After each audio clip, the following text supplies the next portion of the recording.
Saitama era só um cara desempregado que realmente queria se tornar um super-herói.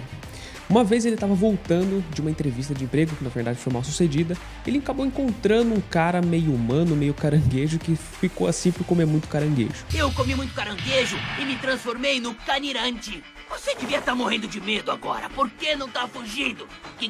E nisso ele acabou salvando um menino que esse homem caranguejo estava atrás, e depois de salvar esse garoto ele disse: depois desse dia, eu treinei tanto que fiquei careca. E não só careca, pessoal, mas na verdade o cara se tornou simplesmente invencível. Como o próprio nome do anime sugere pra gente, Saitama derrota seus inimigos com apenas um soco.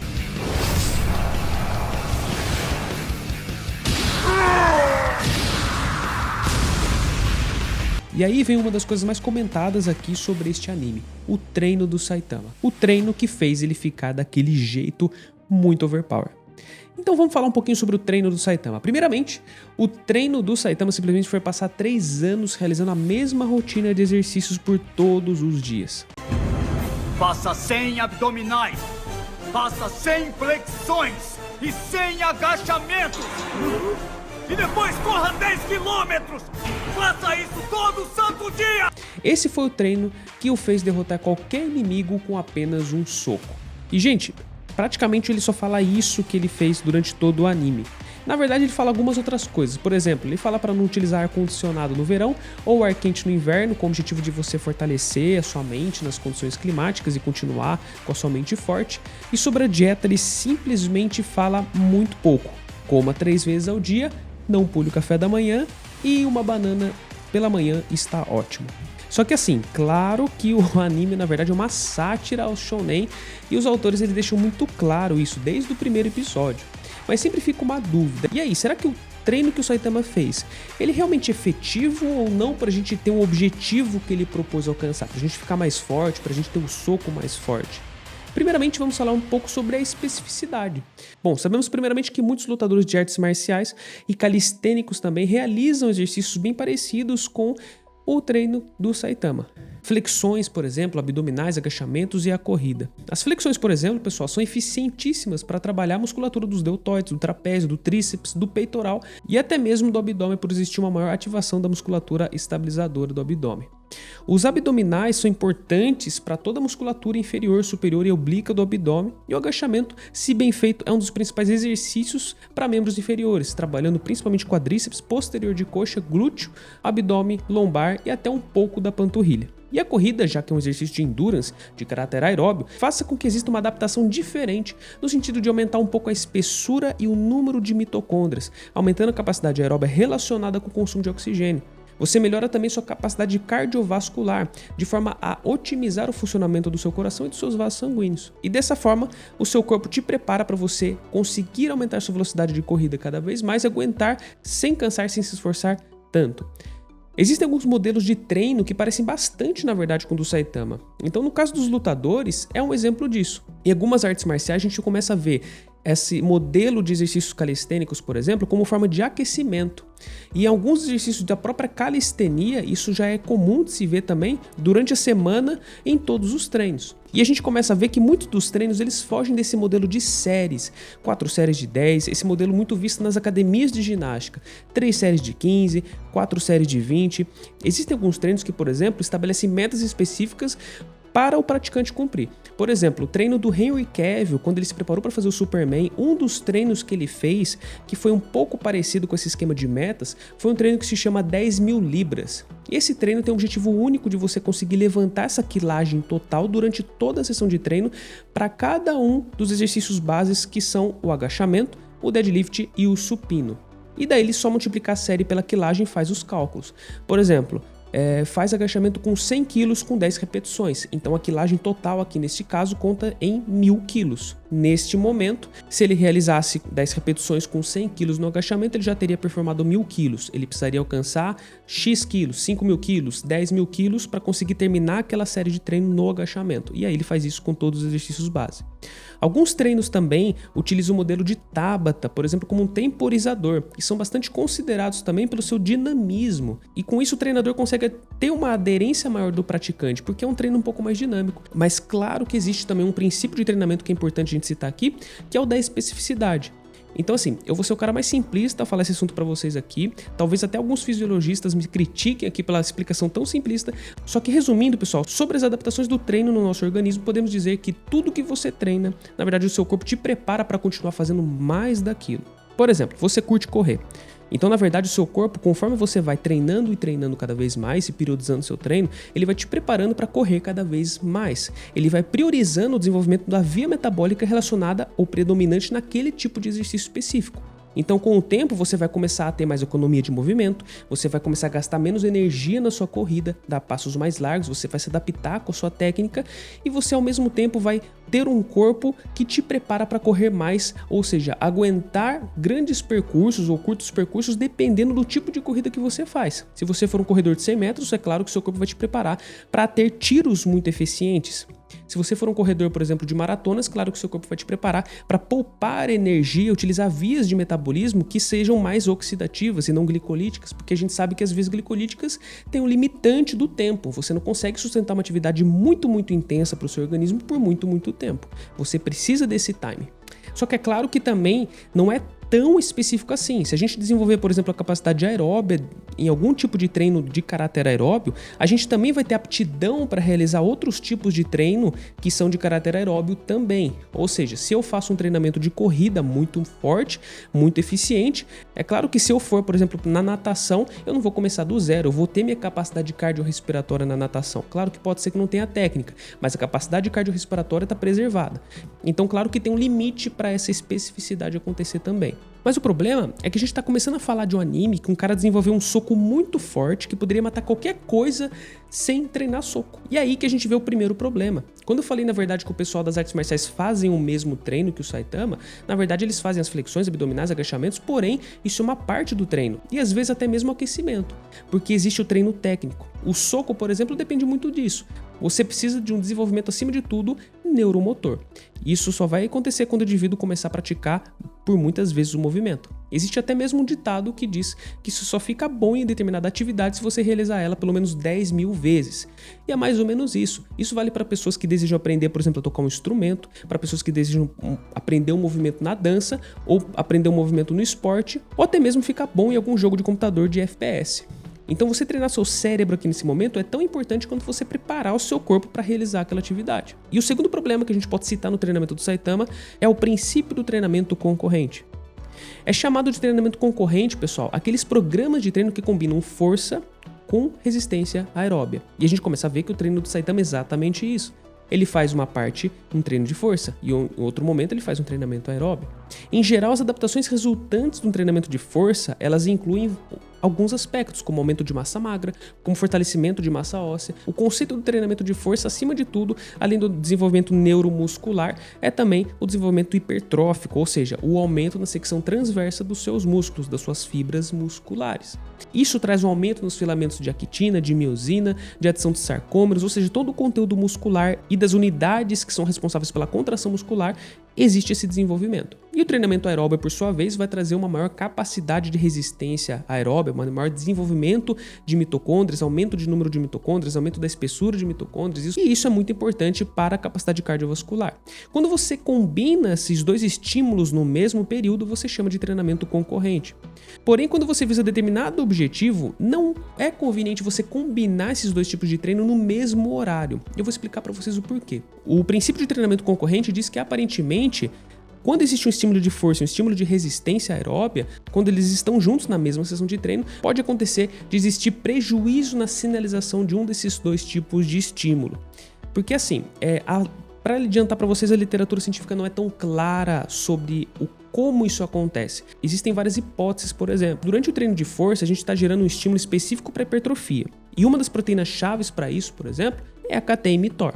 Só que o problema é que no exercício aeróbio, que eu falei para vocês que faz estímulo importante para crescimento e desenvolvimento mitocondrial, existe um fator de transcrição diferente chamado MPK.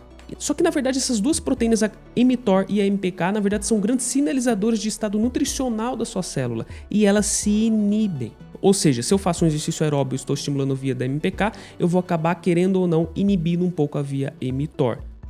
Outra hipótese é que se eu fizer um exercício aeróbio no início do treino, eu vou ter uma fadiga aguda também chamada de fadiga residual, e com isso eu vou diminuir minhas reservas energéticas para conseguir performar adequadamente o treino de força. E então isso acaba sendo realmente um problema. E a forma prática que alguns profissionais têm de lidar com esse problema é separar os momentos de treino. Ou seja, parece que se você dá um intervalo de pelo menos 4 horas de um treino para outro, você consegue mitigar um pouco esse efeito da fadiga residual gerado por um treino de força, um treino de endurance aqui. Ou seja, parece que na verdade o ideal a se fazer é você priorizar o treino pelo qual o atleta tem aquele objetivo no momento. Então, se o objetivo for treinar força, desenvolver hipertrofia, é claro que é desejável que o atleta treine força e hipertrofia com glicogênio repleto, sem nenhum tipo de fadiga residual deixada por um treino aeróbio realizado previamente. E isso envolve também a intensidade, porque se eu faço um treino aeróbio com muita intensidade, não importa as 4 horas de intervalo que eu vou dar, ainda assim eu vou observar uma depleção de glicogênio.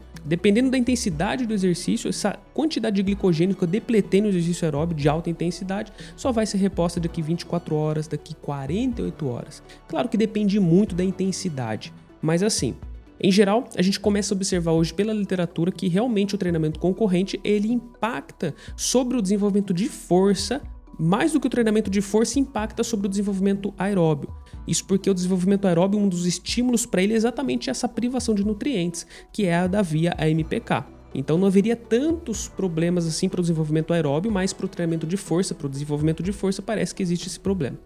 Resumindo, se o objetivo do Saitama realmente fosse desenvolver hipertrofia, potência muscular e força muscular, não seria interessante ele manter nessa mesma sessão de treinamento essa corrida de 10 km. E aí a gente começa a ver outro problema aqui no treinamento dele. Ele não descansou. Ele simplesmente passou 3 anos diretos sem nenhum momento de descanso. Ele treinou todos os dias.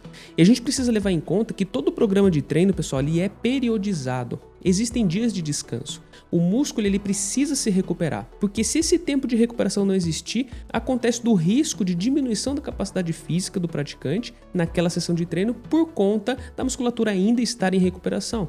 E quando isso acontece, a gente pode chamar de overreach disfuncional, que é um estresse demasiado na musculatura, que faz com que o atleta precise, na verdade, de um tempo extra para recuperação para realmente conseguir voltar a treinar com eficiência.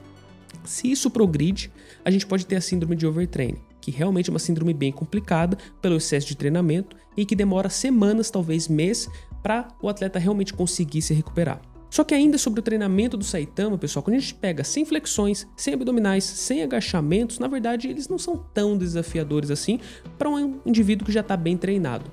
Agora, se a gente pega o treino de 10 km de corrida todos os dias, aí também a gente tem um outro probleminha importante. Como fica a saúde articular desse cara correndo todos os dias 10 km? Porque se for dessa forma, com o tempo, o Saitama na verdade poderia sentir algumas dores articulares, principalmente no joelho, no tornozelo, isso por conta do excesso de exercício.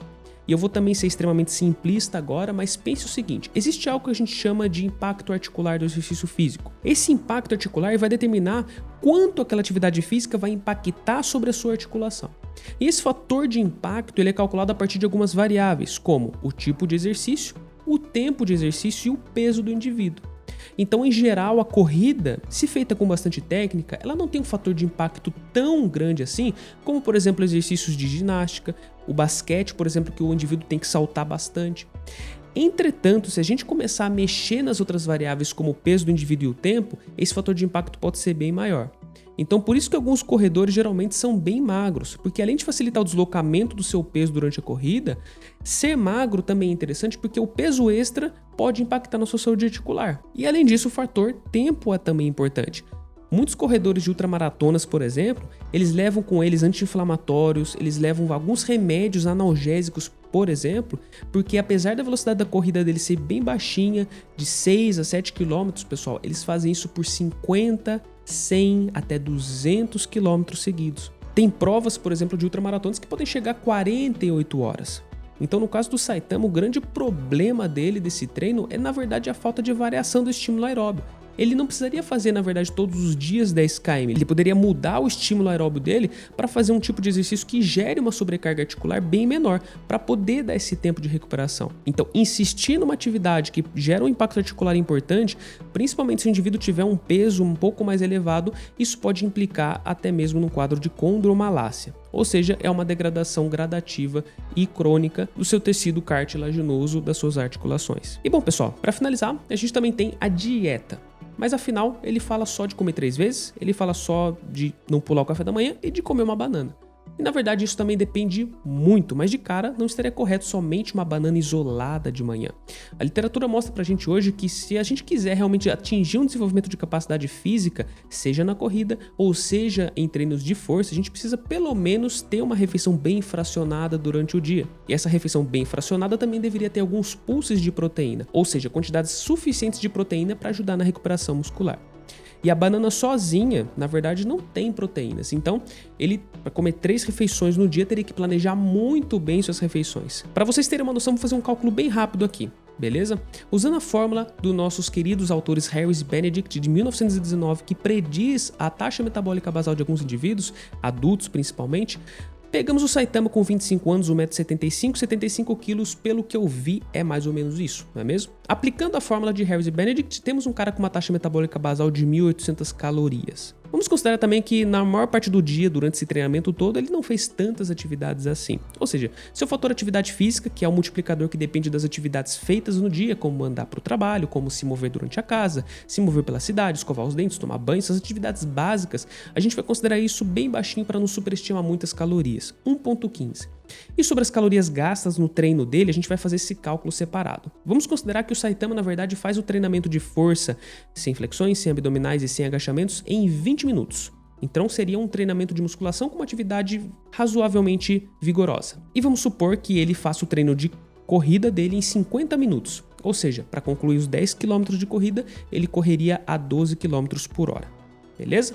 Aplicando a tabela dos equivalentes metabólicos e considerando também o peso dele, a gente teria que Saitama gastaria 894 calorias em exercício físico todos os dias. No total, ele tem um gasto calórico de 2.970 calorias. Então, se ele quisesse manter esse peso e continuar desenvolvendo capacidade física, ele teria que comer uma banana no café da manhã, do jeito que ele falou, só que daí ele precisaria consumir 2.880 calorias nas 2 outras refeições. Ou seja, ele precisaria fazer um almoço e uma janta de 1.440 calorias. E isso não seria tão simples assim se a gente pegar alimentos básicos como arroz, feijão e frango. Como eu disse, na verdade o mais recomendado para ele seria fracionar todas essas calorias que ele realmente precisa, tendo uma quantidade proteica adequada, uma quantidade de macronutriente adequada em cada uma dessas refeições, para aí sim favorecer a sua recuperação muscular. E é isso, pessoal, espero que vocês tenham gostado, muito obrigado por você que tem acompanhado esse canal. Se você curtiu, não esqueça de deixar seu like aqui, isso fortalece muito o nosso canal. E caso você, meu rapaz, não esteja inscrito ainda, garante aqui sua inscrição para você não perder os próximos conteúdos também. Obrigado a cada um de vocês, um grande abraço a todos e até a próxima.